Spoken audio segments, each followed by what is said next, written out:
DD किसान, बदलते भारत की शान।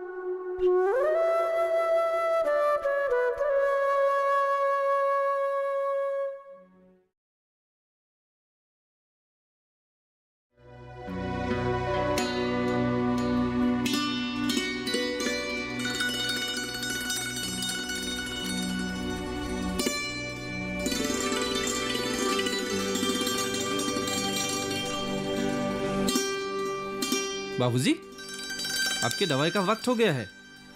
आपको हमेशा याद दिलाना पड़ता है कि दवाइयाँ वक्त पे लिया कीजिए, लेकिन आप है कि इन सब चीजों में कभी गौर ही नहीं करते। डॉक्टर बुरवा ने मुझे पूरा का पूरा मरीज बना के रख दिया। एक जमाना था जब मुझे दवाइयों की जरूरत ही नहीं पड़ती थी, पर आप देखो, इस दवाइयों के सहारा से ही मैं जिंदा हूँ।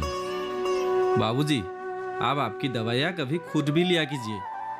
मैं सुबह की हर दवाइयाँ यहाँ निकल के रख देता हूँ और घर के कामों में यहाँ वहाँ फंसा रहता हूँ, इसीलिए खुद भी लिया कीजिए। आज अगर माँ जी जिंदा होती तो मुझे डांट पड़ती ही, साथ में आपके साथ भी महाभारत शुरू कर देती। हाँ, ये लीजिए।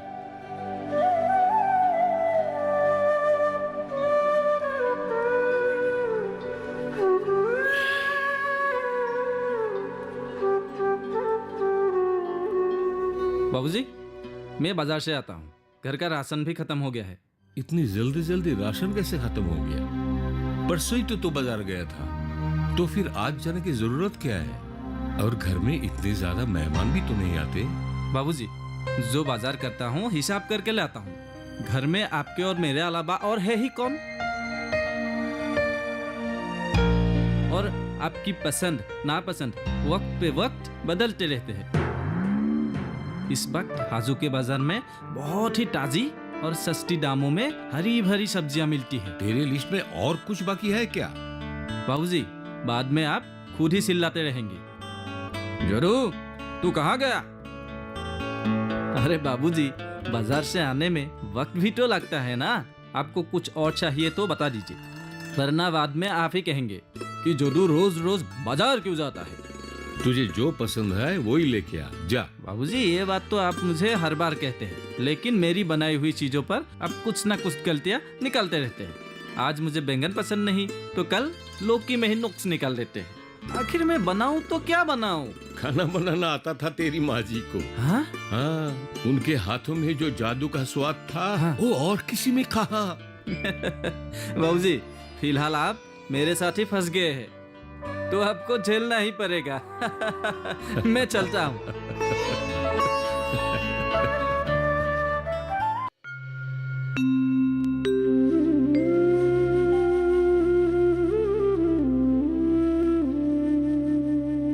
नमस्कार जी, क्या यह सत्यनाथ द्वारा का घर है? नहीं, ये सत्य प्रसाद द्वारा का घर है। हाँ हाँ सर, मैं वही कह रहा था, बस थोड़ी सी नाम में गलती हो गई। गलती क्यों हुई? क्यों हुई गलती? नाम गलत कह के तुम उस इंसान का अपमान कर रहे हो। एक शरीफ इंसान का अपमान करने का हक तुम्हें किसने दिया? सर, एक्चुअली मुझे आपका नाम याद था, बस रास्ते की भागादौड़ी और हड़बड़ी के चक्कर में मुझसे आपके नाम की गलती हो गई सर। मुझे माफ कीजिए इसके लिए। तुम हो कौन और किस काम से आए हो? सर, मैं डेकोर शोरूम से आया हूँ। मुझे शर्मा जी ने भेजा है आपके घर के पर्दे के। शर्मा जी से कहना मेरा नाम सही तरीके से बोले, उसके बाद ही किसी को भेजे। अब तुम जा सकते हो। और हाँ, शर्मा जी से कहना जो इंसान का नाम याद नहीं रख सकता है, वो पर्दे का मेजरमेंट क्या खाक याद रखेगा। बाबूजी, मैं बाजार होके आता हूँ और आने में थोड़ा वक्त लगेगा। आज भी बाजार? जी। तेरे पास पैसे है क्या? जी बाबूजी, मैंने दरार से निकल लिया है। निकाल लिए हो? कितना निकाला? 300 रुपए? जी। इतने सारे पैसे से क्या खरीदेगा तू? 2 लोगों के खाना लाने में इतना पैसा लगता है क्या? जी, मैं सब्जियों के साथ साथ मछलियाँ भी लाने वाला हूँ। आप तो जानते ही हो आजकल मछलियों का दाम कितना बढ़ गया है। एक वक्त के मछलियाँ खाने के लिए पूरे 200 रुपये लगते हैं और बाकी के 100 रुपये में मैं सब्जी लेके आऊँगा। और हाँ, आपके मनपसंद चाय की पत्ती खत्म होने वाली है, तो उसके बगैर आपका गुजारा कैसे होगा? और वैसे भी आपको दिन भर में 4 दफा चाय तो पीनी ही है। तो बोलिए बाबूजी, अब मैं क्या करूं? पैसे वापस ड्रॉयर में रख के हूं। अरे नहीं नहीं, चाय बहुत जरूरी है। जा जा ड्रॉयर से और थोड़ा पैसा ले ले और मेरे चाय के पत्ते खत्म होने से पहले उसे लाके रख दे। नहीं बाबूजी, ये सब मैंने जहन में रख के ही पैसे निकाले हैं, क्योंकि मैं जानता हूँ जब आपको समय पर चाय नहीं मिलेगा तो आपका सारा गुस्सा मुझ पर ही उतरेगा। इसीलिए मैंने पैसे हिसाब करके लिया है। ठीक है बाबूजी, मैं चलता हूँ। जल्दी आना। ठीक है। अरे तुम अभी भी यहीं खड़े हो? सर मैंने तुमको बोला था ना जाने के लिए। जाओ अभी। सर प्लीज, मेरी नौकरी का सवाल है। सर ऐसे मना मत कीजिए। सर मालिक बहुत गुस्सा करेंगे। अगर उनको पता चला तो सर मुझे अभी का अभी नौकरी से निकाल देंगे और मेरे माता पिता को बहुत उम्मीदें हैं इस काम से। सर प्लीज मना मत कीजिए सर। पहले तमीज सीख के आओ, फिर मेरे घर में आने की हिम्मत रखो। और सुनो, तुम्हारी निजी जिंदगी से मुझे कोई मतलब नहीं है।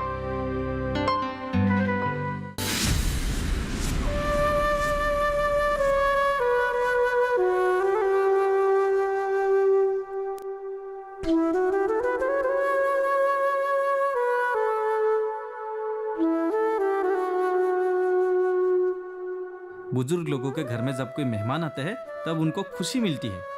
अगर कोई मिल जाए तो बातों का सिलसिला खत्म ही नहीं होते। और आप है कि लोगों को भगाते रहते हैं। उस बेचारे का कसूर ही क्या था? सिर्फ नाम ही तो गलत बताया था ना। बाबूजी, आपके इस बर्ताव की वजह से उस आदमी का नौकरी भी जा सकता है। उन सब बातों में मुझे कोई दिलचस्पी नहीं है। अरे जो लड़का आदमी का नाम नहीं याद रख सकता वो नौकरी कैसे करेगा? बाबूजी, सिर्फ वो ही नहीं, इस घर में जो कोई भी आते हैं किसी ना किसी वजह से आप उसे भगा देते हैं। अगर ऐसे ही चलता रहा तो हमारे घर में आएगा कौन? किसी को मेरे घर में आने की जरूरत है नहीं। ऐसे भी मामूली लोगों के साथ बातचीत करने के लिए मेरे पास समय नहीं है। उस आदमी को पर्दे का नाप लेने के लिए आपने खुद बुलाया था। एक छोटी सी गलती के लिए आपने उसे भगा दिया। अरे जिस आदमी को मेरे नाम सही तरीके से बोलना नहीं आता वो क्या पर्दा सिएगा? उसको काम सपने से तो अच्छा है ये पर्दा सिलने का काम मैं खुद कर लूं। बाबूजी, आपको तो सब कुछ आता है, पर थोड़ी सी उम्र कम होती तो अच्छा होता। तेरे कहने का मतलब क्या है? मैं बुढ़ा हो गया हूँ?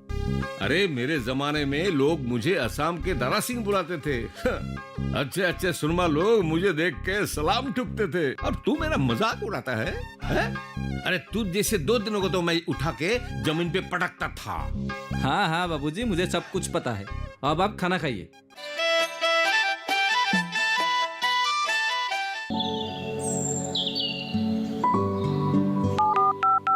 लोग कार्यक्रम के पहले कॉलर जुड़ के हैं।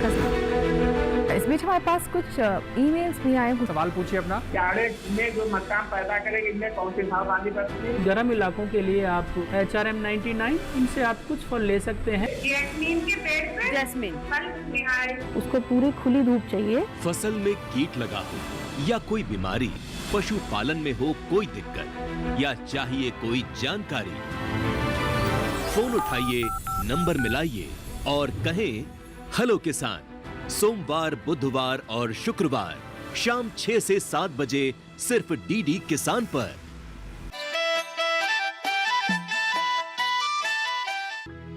हाँ लीजिए। हरी मिर्ची कहाँ है? बाबूजी, मिर्ची खाने के लिए डॉक्टर ने आपको सख्त मना किया है। आपको याद नहीं रहता? तुम लोग मुझे शांति से एक बक्का खाना भी नहीं खाने दोगे क्या? सबसे कह देना मैं जितना दिन जिंदा हूँ अपनी मर्जी से जीऊंगा, जो दिल चाहे वही खाऊंगा। और डॉक्टरों का क्या? वो लोग तो अच्छे भले इंसानों को भी मरीज बना देते हैं। बाबूजी, अगर आपको कुछ हो गया तो मेरा क्या होगा? मैं इतनी जल्दी मरने वाला नहीं हूँ। अगर मुझे कुछ हो भी गया ना, मैं तेरे लिए कुछ ना कुछ करके जाऊंगा। बाबूजी, आपको क्या लगता है मैं ये सब जो करता हूँ अपनी स्वार्थ के लिए नहीं करता। मैंने बचपन से ही माँ बाप को नहीं देखा। उनके गुजर जाने के बाद आप ही ने मुझे सहारा दिया। माँ बाप दोनों का प्यार दिया, और इसी वजह से मैं आपके साथ हमेशा रहूंगा। चाहे कुछ भी हो जाए, आपका रहना मेरे लिए जरूरी है।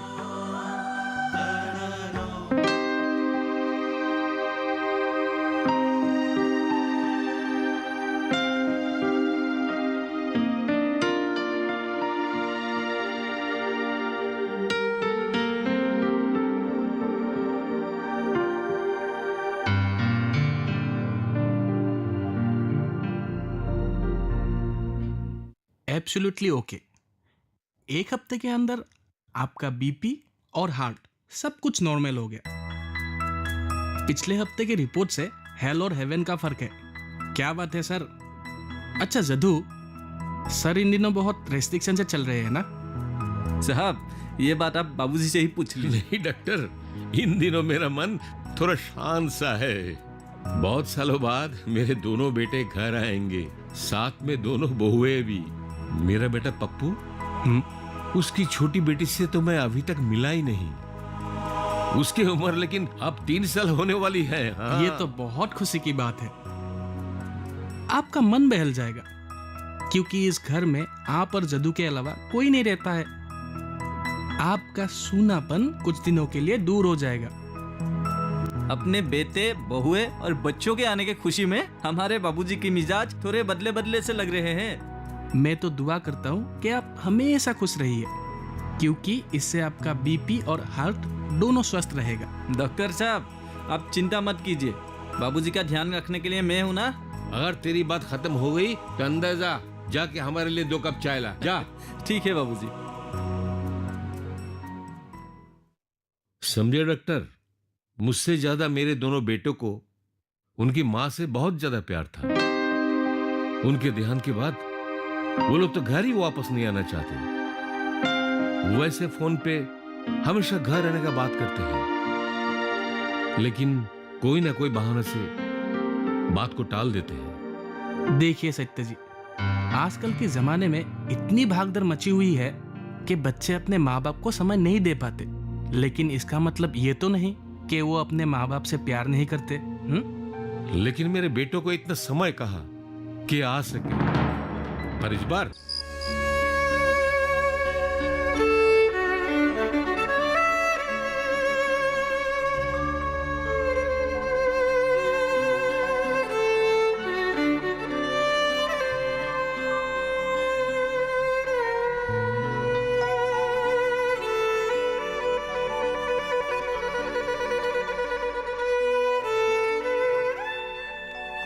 बाबूजी लीजिए।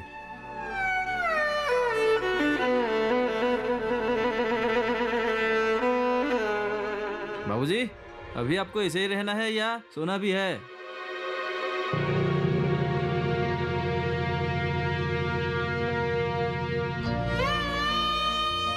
बाबूजी, आप हर रोज रात को ऐसे करते हैं।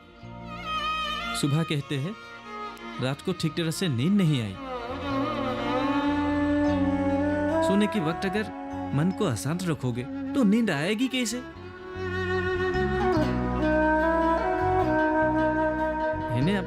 मैंने आपको कितनी बार कहा है। बस अब तू चाह। चलिए बिस्तर पर चलिए। माँ जी को यूं रोना धोना बिल्कुल पसंद नहीं था। वो जहां भी होगी आपको इस तरह देखकर बहुत दुखी हो रही होगी। रत्ना को गुजरे हुए कितने साल हो गए, फिर भी ऐसा महसूस होता है कि वो आज भी मेरे साथी है। वो तो मेरी जिंदगी की बुनियाद थी। रत्ना जब जिंदा थी तो ये घर जैसा लगता था, और अब ये घर सिर्फ एक मकान बन के रह गया है। हाँ बाबूजी, मुझे पता है आपको माँ जी की कमी कितनी महसूस होती होगी। मैंने अक्सर आपको अकेले में उनको याद करते हुए देखा है। अच्छा, मतलब तू आजकल मेरी जासूसी भी करता है? नहीं नहीं बाबूजी, ऐसी बात नहीं है। वो तो कभी रात को मेरी आंखें खुल जाती है, तब आपको देखने के लिए मैं यहाँ चला आता हूँ। पर आप माँ जी की तस्वीर की तरफ देखकर बातें करते रहते हैं और मैं चुपचाप यहाँ से चला जाता हूँ। तुझे पता है जदू, जब तुझे यहाँ लेके आया था तू कितना छोटा था, और आज ये जदू इतना समझदार बन जाएगा वो मुझे अंदाजा भी नहीं था। बाबूजी, लोग कहते हैं ना, भगवान को किसी ने नहीं देखा, पर मैं कहता हूं मैंने भगवान को देखा है। मेरे भगवान आप हो बाबूजी। जदू? हाँ बाबूजी, आप ही मेरे भगवान हो। चलिए बिस्तर पर आइए। और हाँ, पर्दा सीने वाले आदमी को कल सुबह मैंने फिर से बुलाया है। उससे जो भी बात करना है मैं खुद करूंगा। आप गुस्सा मत कीजिएगा, थोड़ा शांत रहिएगा। ठीक है ठीक है। जदू, तू कल सुबह इस तस्वीर के लिए एक नई माला खरीद के लाना। ठीक है। ओप्पू और पप्पू को इस तस्वीर में पुराना माला, सूखा माला बिल्कुल पसंद नहीं आएगा। वो लोग सोचेंगे कि मैं उनकी माँ का ख्याल नहीं रखता हूँ। बाबूजी, आप फिक्र मत कीजिए, मैं सब कुछ संभाल लूंगा।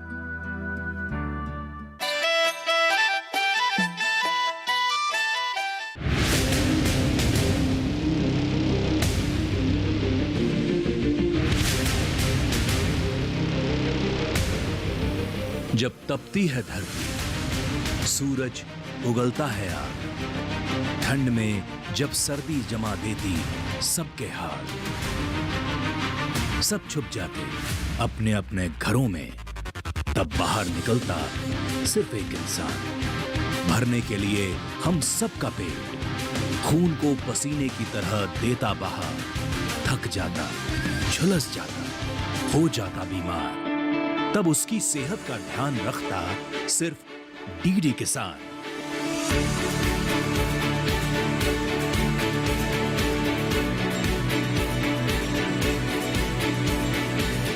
देखिए स्वस्थ किसान शनिवार शाम 6 बजे लाइव, सिर्फ दूरदर्शन किसान चैनल पर।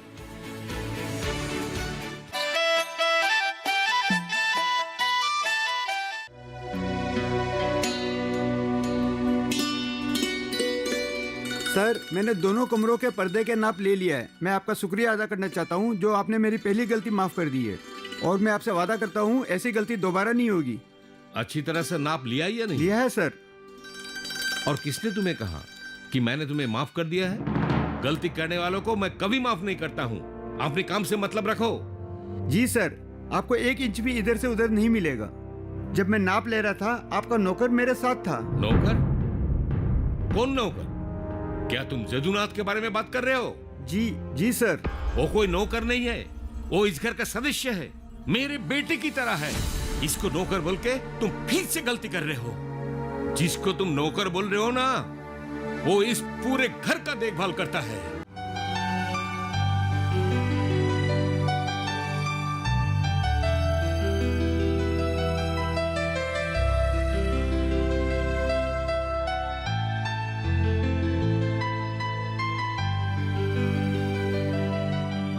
आइए आइए बैठिए।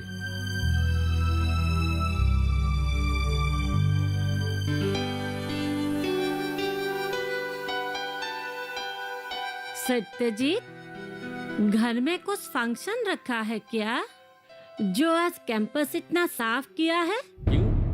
मैं तो हर महीने अपने आंगन को साफ करवाता हूँ। इसमें कौन सी नई बात है?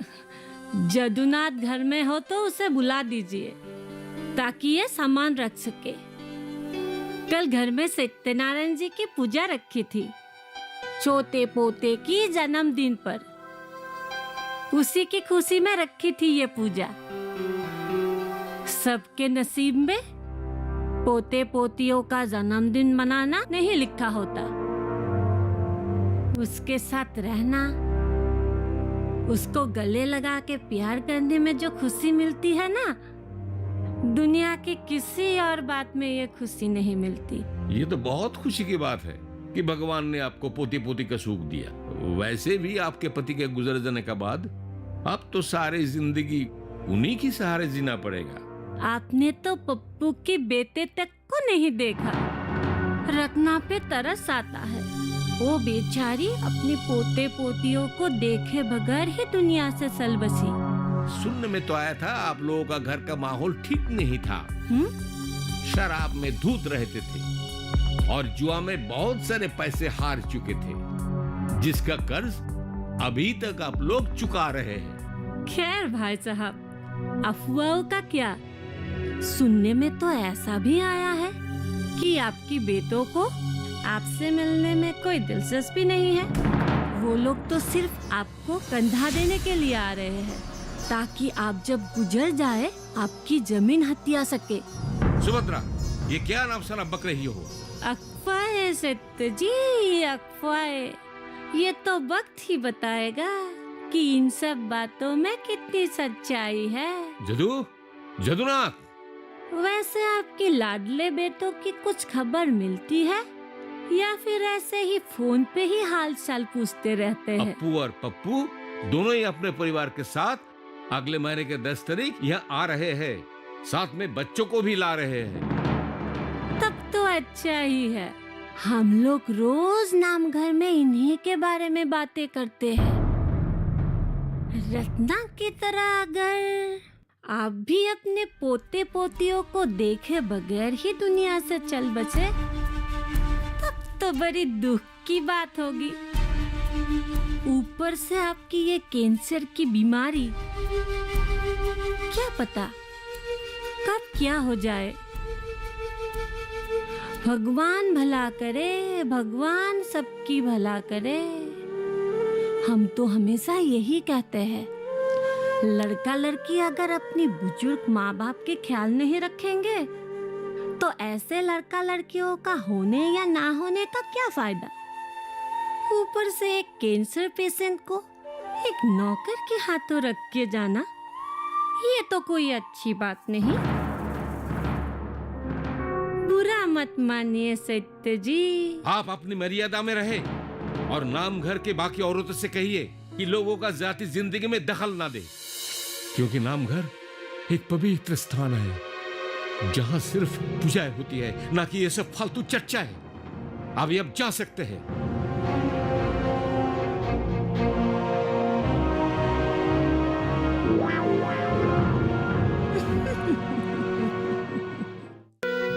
बाबूजी बोलिए। बस और आधे घंटे के बाद उन लोग का प्लेन लैंड करने वाले हैं। मैंने बच्चों की खुशी के लिए क्या कुछ नहीं किया। बाहर आंगन में झूला का इंतजाम किया ताकि दोपहर का समय वो उससे खेल सके। तुम्हारे पापा एक कैंसर पेशेंट है और मैं अपने बच्चों को एक बीमार आदमी के इर्द गिर्द नहीं रखना चाहती। और वैसे भी उनके पास अब ज्यादा टाइम नहीं बचा है।